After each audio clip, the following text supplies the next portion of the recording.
એકદમ રસદાર અને દાણેદાર બુંદી જે ઘરમાં બધાની પ્રિય છે એવી બુંદી બનાવવાની રેસીપી આજે હું તમારી સાથે શેર કરીશ।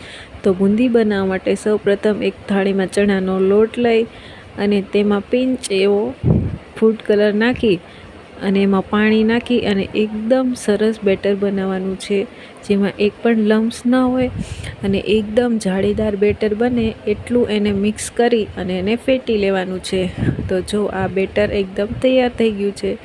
એવી જ રીતે આપણે બીજા વાટકામાં લોટ ઓગાળી અને એમાં બીજા ગ્રીન કલરનો ફૂડ કલર નાખવાનો છે અને એને પણ એવી રીતે જ એકદમ મિક્સ કરી લેવાનું છે। તો બે કલર એકદમ તૈયાર થઈ ગયા છે।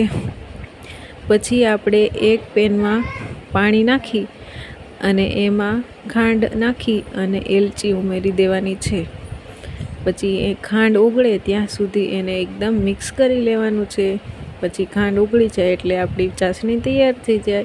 પછી એક જારામાં ચણાનો લોટનું બેટરને નાખી અને બુંદી એકદમ સરસ રીતે પાડી લેવાની છે। પછી બુંદીને એકદમ ક્રિસ્પી થાય એવી રીતે આપણે તળી લેવાની છે। તો બુંદી એકદમ ક્રિસ્પી થઈ ગઈ છે એટલે પછી આપણે એને એક ડીશમાં કાઢી લેવાની છે। તો જો એકદમ ક્રિસ્પી એવી બુંદી તૈયાર છે, જેને આપણે રાયતા સાથે પણ ખાઈ શકીએ છીએ। અને બુંદીને આપણે ડીશમાં કાઢી લેવાની છે। એવી જ રીતે બધી બુંદી તળી લેવાની છે। તો આ બુંદી પણ એકદમ મોડી ખાઈએ તો પણ સ્વાદમાં બહુ સરસ લાગે। એવી જ રીતે આપણે બીજા ગ્રીન કલરની બુંદી પણ બનાવી લેવાની છે। ગ્રીન અને ઓરેન્જ કલરનું કોમ્બિનેશન એકદમ સરસ લાગે છે, એટલે મેં વિચાર્યું કે આજે બંને કલરની બુંદી બનાવી લઉં। તો જો આ બુંદી પણ એકદમ સરસ રીતે તૈયાર થઈ ગઈ છે, દાણેદાર અને એકદમ ક્રિસ્પી એવી બુંદી। તો બંને બુંદીને એકદમ ક્રિસ્પી થાય એ રીતે આપણે તળી લેવાની છે। દેખાવમાં એકદમ સરસ લાગે છે। પછી આપણે બંને બુંદીને એકદમ સરસ રીતે મિક્સ કરી નાખીએ અને પછી આપણે એને ચાસણીમાં ડીપ કરી દેવાની છે। તો જો ચાસણીમાં પહેલાં તો મેં ફૂડ કલર નાખી દીધો અને એકદમ મિક્સ કરી અને પછી આપણી બુંદી એમાં એડ કરી દીધી છે।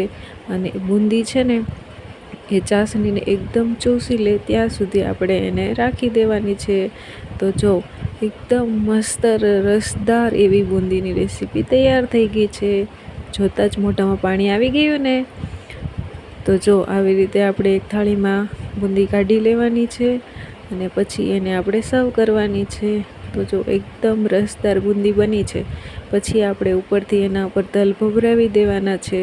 જો તમને મારી રેસીપી ગમી હોય તો લાઈક, શેર, સબસ્ક્રાઈબ કરવાનું ભૂલતા નહીં। આવજો, બાય બાય।